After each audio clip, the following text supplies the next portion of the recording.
Hello, friends. Has anyone heard of the flower that joined Tinder? He just wants to love someone. Be sure to subscribe to my channel. Good day, prospective evolutionist.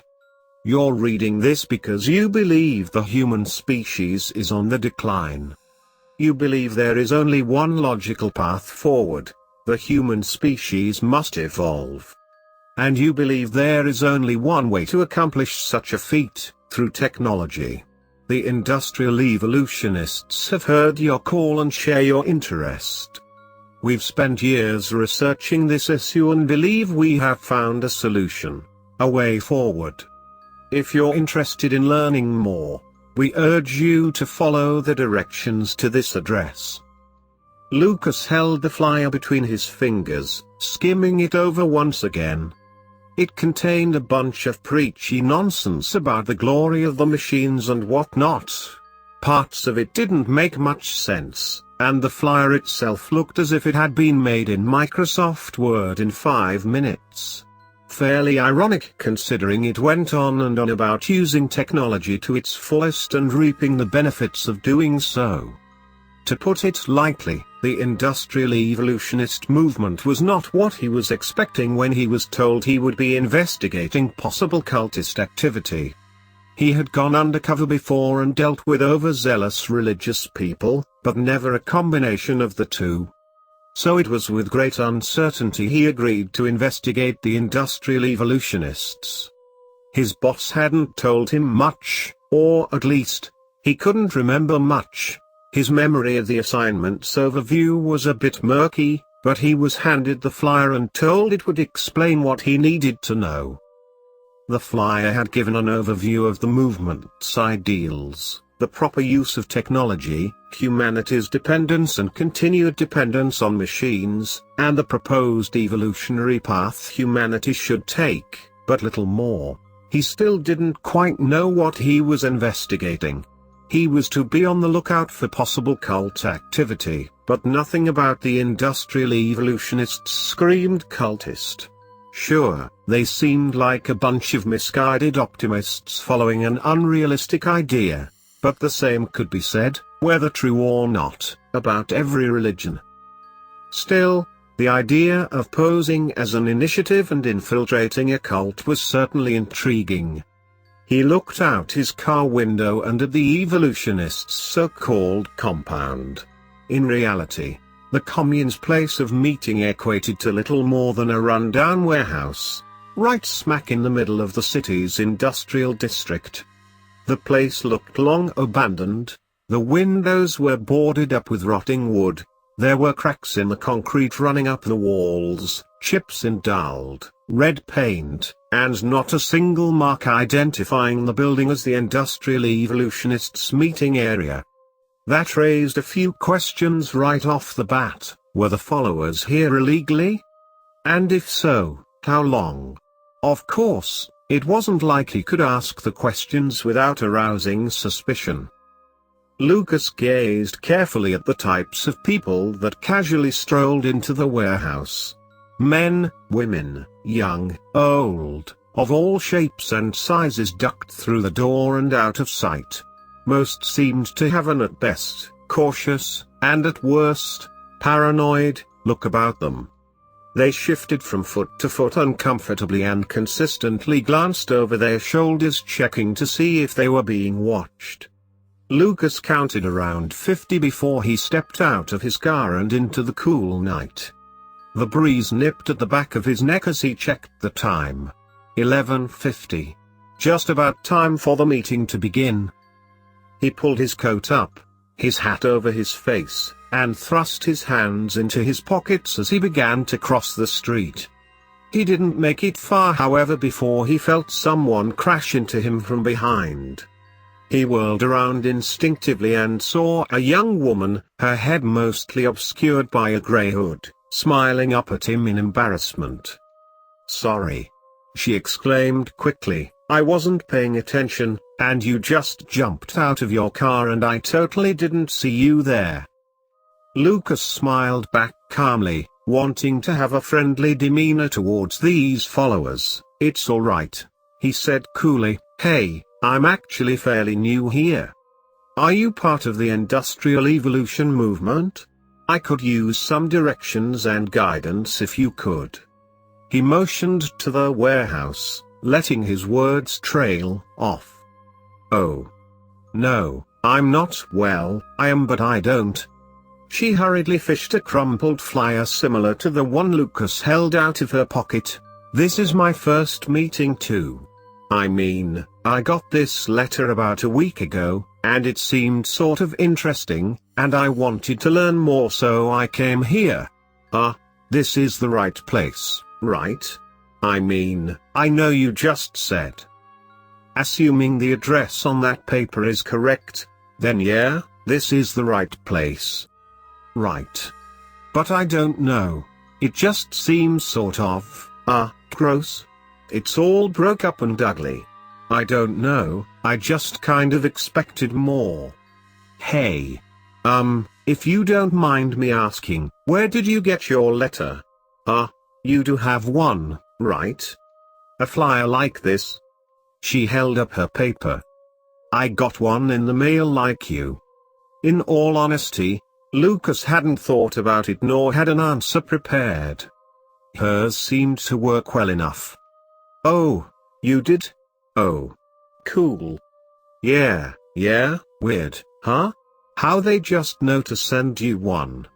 Lucas took note of her uneasiness around the subject. "Oh. I'm Alyssa, by the way." She stuck out her hand eagerly, changing the subject. "Ian James," Lucas replied, shaking her hand graciously. "It's getting pretty chilly out here, Alyssa. We should head inside and hope someone else can tell us where to go from there." "Smart." She agreed and followed beside him as he crossed the street. They walked in silence as Lucas thought to himself, "She's a bit enthusiastic but seems harmless. If this is the kind of company the industrial evolutionists are attracting, then there shouldn't be any real issues." They approached the rusted and faded door to the warehouse. Lucas held the door for Alyssa. She smiled and pretended to curtsy before heading inside. Lucas followed her in, instantly feeling a wave of warm air across his face.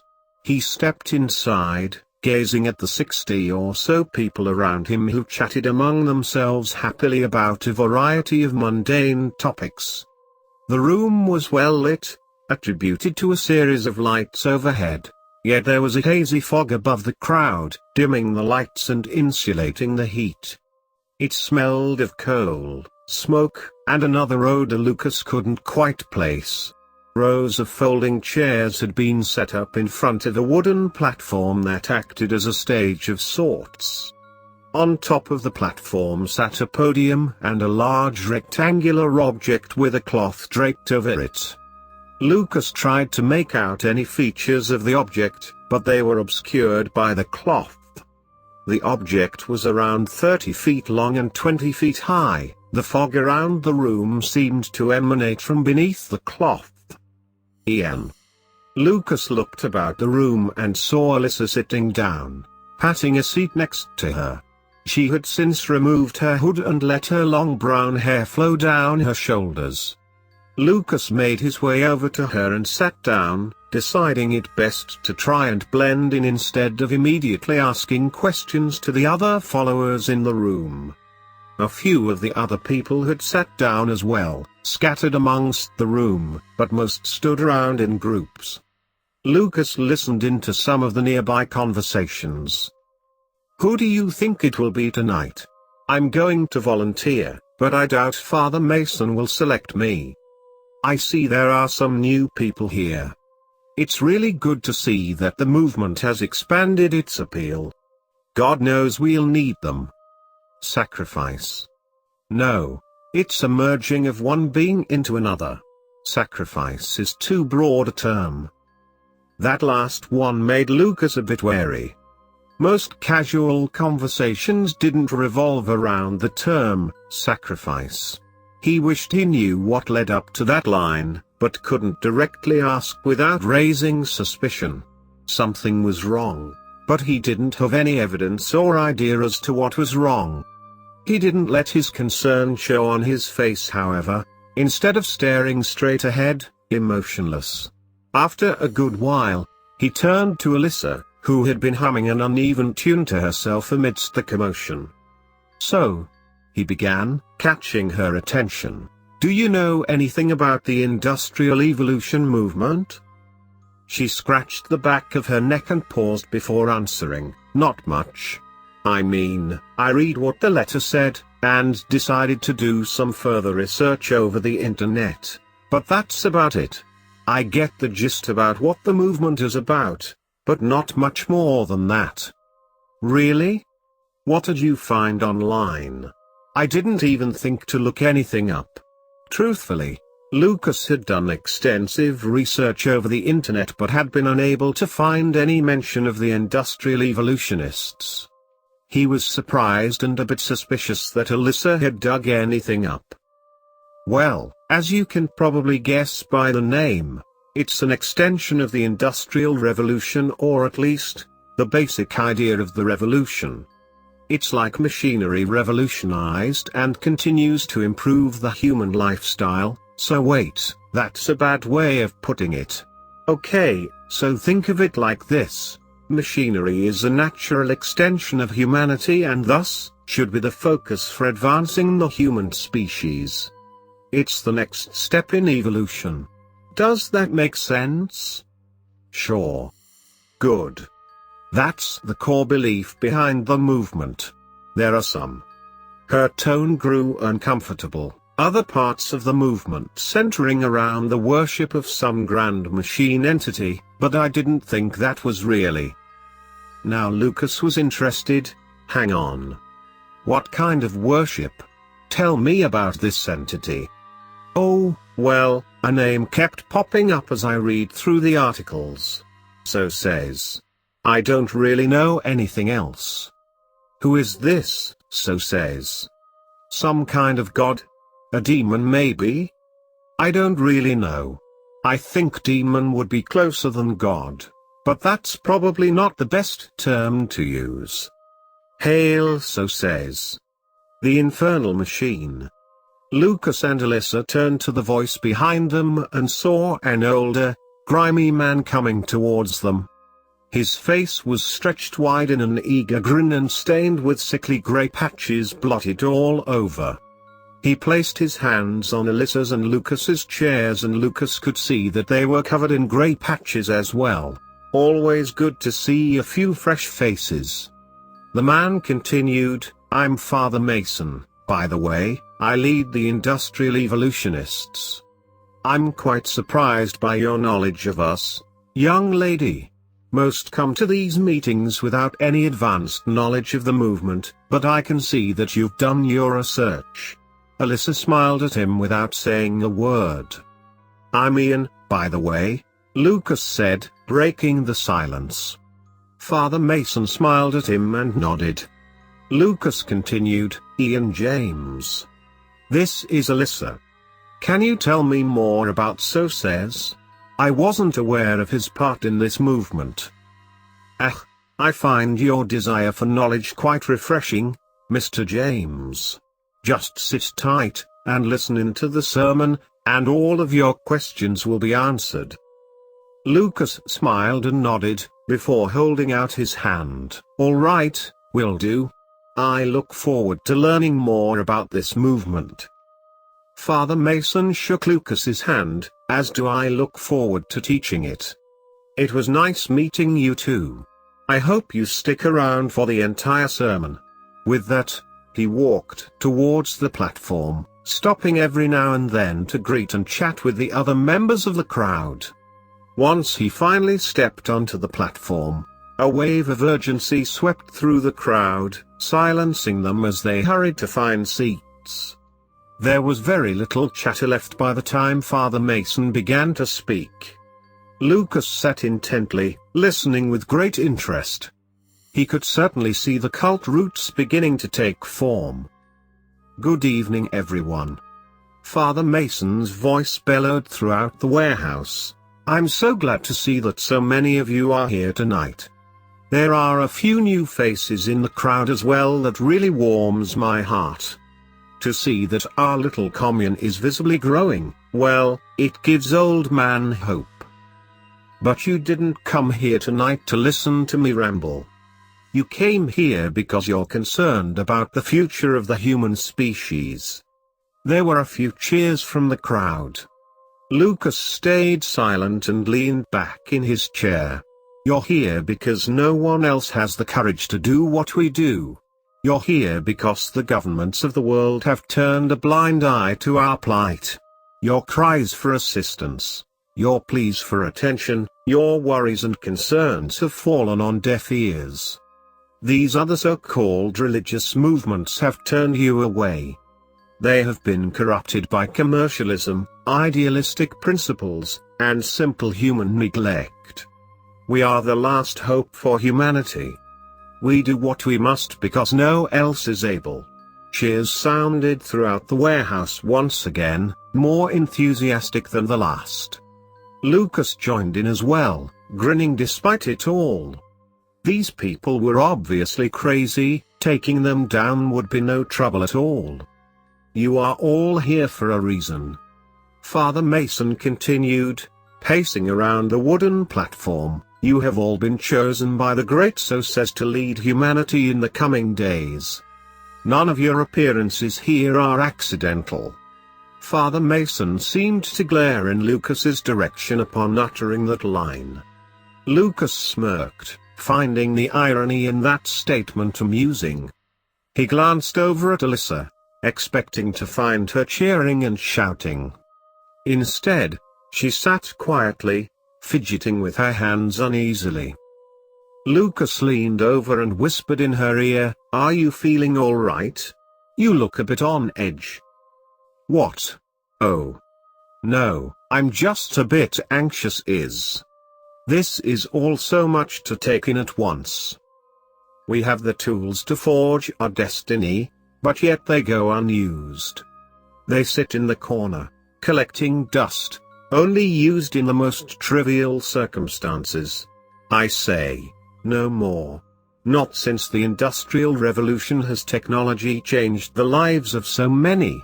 In these coming days, I intend to drag humanity to glory, whether they are willing or not.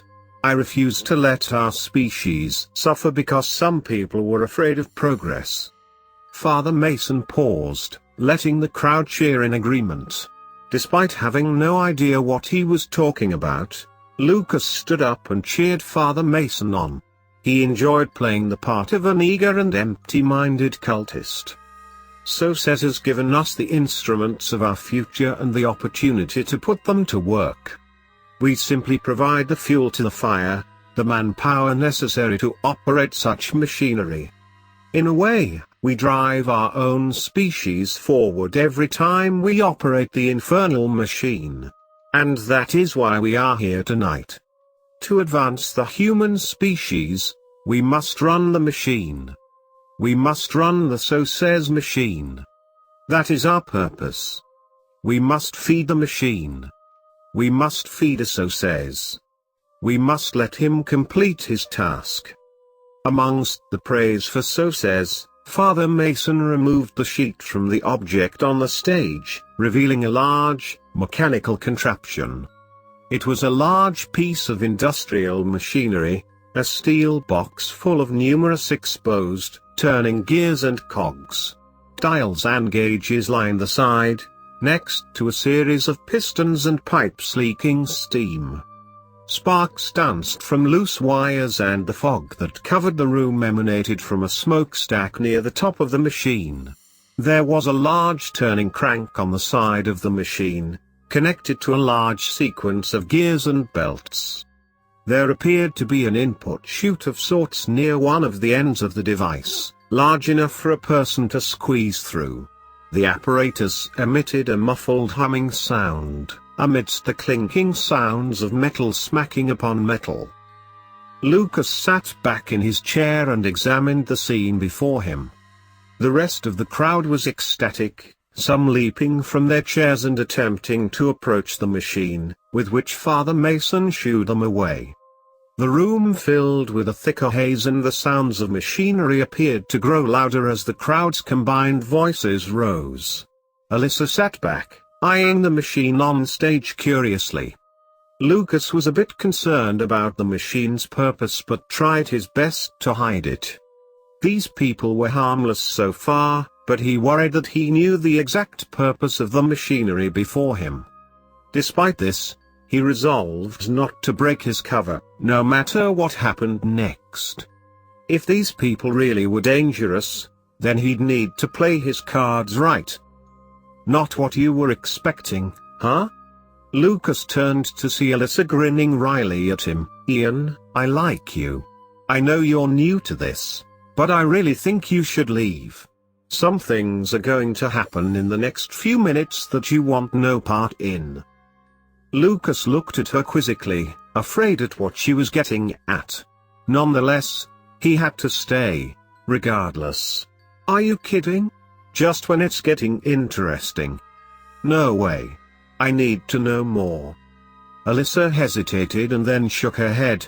There are forces at play here beyond you or me. You want no part in their quarrel. Before Lucas could respond, Father Mason began his speech again, and here he is. So says the infernal machine. Who among you, my brothers, is worthy of joining him? Who among you wishes to feed the machine? To use your body as a driving force in humanity's evolution? Who among you wishes to throw your body upon his gears and into the pits of eternity? Numerous figures in the crowd shot up, raising their hands and begging for the opportunity. Lucas sat still, breaking into a cold sweat as he dreaded what was going to happen. Father Mason gazed around the room, pointing at various followers and shaking his head. After about a minute of this, he held up a hand, urging silence, and continuing his sermon, I appreciate your eagerness, my brothers, but tonight is a special occasion. You see, there is a special guest among us. So says has sent us a body. There were hushed murmurs among the crowd. Lucas kept his down and his eyes fixed on the machine, trying to avoid suspicion. He was confident that he hadn't been detected. It wasn't possible. There was no way they could have detected him, right? Father Mason paced around the platform before settling down behind the podium. He gazed directly at Lucas as he spoke. Yes, this person may believe they have infiltrated our inner sanctum, but they are only here because so says wills it. This person has been sent to us to serve not only as fuel to the machine but as an example. To show that we are not a force to be trifled with. To show that so says holds the power. To show that we are the future of humanity. Lucas gulped and looked around quickly, searching for the nearest exit.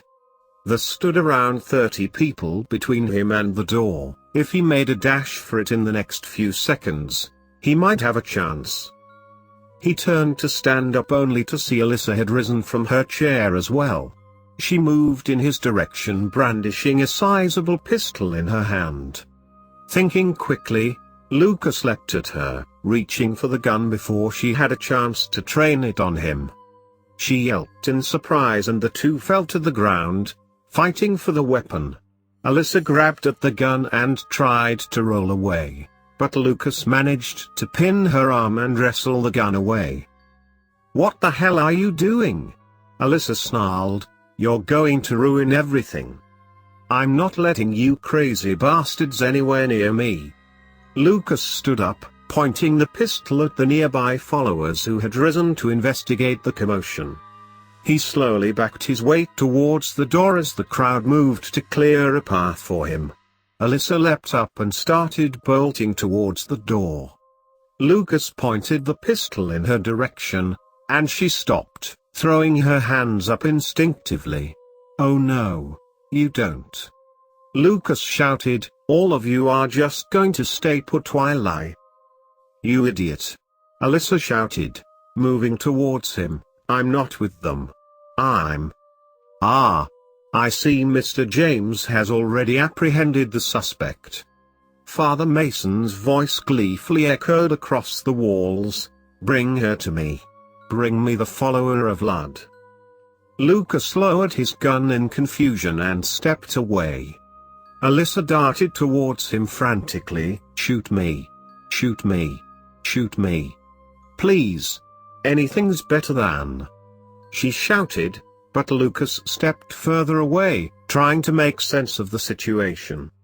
The crowd converged on the two, shuffling past Lucas and towards Alyssa. She fought and kicked them away, but was soon overwhelmed by the sheer mass of people before her. She screamed and yelled obscenities at the men and women around her as they dragged her towards Father Mason. Meanwhile, Lucas received praise and pats on the back as those around him thanked him for disarming the Luddite. Crazy machinists. Alyssa screeched. You follow a false entity, a box of moving parts. May Ludd curse all of you whores. Your machine is nothing more than that. A useless machine. You achieve nothing but pointless death. You idiot. 4 followers carried Alyssa by her limbs to Father Mason through the crowd, while the others stood to observe the chaos. Once there, they bound her arms and legs in rope and tied a piece of cloth around her mouth. She bit down and attempted to scream more curses at them, but Father Mason's voice overpowered hers. It is true. What we have before us is a follower of Ludd. A filthy Luddite, come to disrupt our actions and progress. This regressive serves as a reminder that Soses is not without his enemies, those that would impede his purpose. Ludd. Brother of Soses and the lesser of the two. This demon, this creature, this negative force cannot be bothered to confront the infernal machine directly, so he sends his minions to do his work for him. But they meet the same fate as Ludd would. They throw their lives away in a senseless attempt to turn off the machine. We will not let them. We will keep the gears turning. We will keep Soses satiated. The rest of the industrial evolutionists cheered and called for the machine to be run. Alyssa struggled against her bonds as the followers on stage picked her up and carried her to the input chute. Lucas stood frozen in shock, trying to comprehend what was happening. This was his fault, wasn't it? If he hadn't. No, there was nothing he could have done. He then remembered the weapon he held in his hand and ran towards the stage. He pointed the pistol at Father Mason and shouted for the followers to release Alyssa. They paid him no heed and placed Alyssa in the input chute as she tried to wriggle free. She looked at Lucas, her eyes wide in fear, and attempted to say something, but was unable to. Father Mason moved towards the crank, but Lucas kept the pistol trained on him. Father Mason stopped and grinned at Lucas. Mr. James. Excuse me, Lucas, please put that down. What? Oh, don't look so surprised. The machine tells me many things. I know who you are, I know what you're doing here, but more importantly, I know what you're going to do next.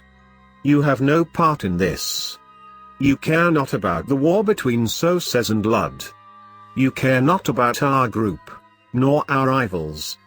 You see a group of cultists, and I use that term loosely, about to sacrifice, and I use that term loosely as well, a young woman to a demon machine of sorts.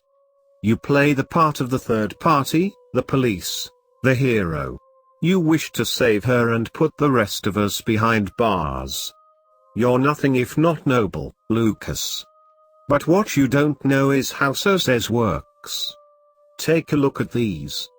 He pointed to the grey patches covering his face. These are signs of strain, of wear and tear. They show that Soses uses my body as a vessel for his influence. Signs of possession, if you will. Why are you telling me this? Just remove Alyssa from the machine and... Why? Why, take a look at your hands. Mr. Lucas. I do find it quite beneficial that we shook hands earlier tonight. It's like the signing of a pact. Lucas kept the pistol trained on Father Mason as he pulled one of his hands closer to his face. He could see the same diseased patches that covered Father Mason's face now covered his hand and arm as well. He lowered the gun and checked his other arm as well, finding it to be covered in patches as well. He looked at Father Mason helplessly. I don't feel right. Indeed, Lucas had felt a nauseating presence take root within his body. He stumbled and nearly fell, before bracing himself against the machine. Alyssa screamed something at him, but it was lost amidst the sudden scraping of metal and turning of gears. Steam hissed and conveyors rattled inside his skull as Lucas tried to gain his bearings. He reached out, trying to pull himself up, and his hands found their way to the crank beside the machine. His vision blurred as smoke, whether real or not, obscured his sight. Turn the crank, Lucas. Run the machine.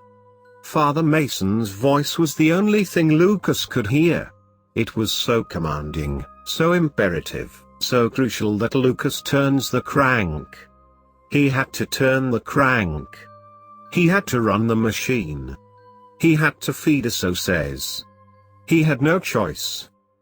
Lucas began to turn the crank.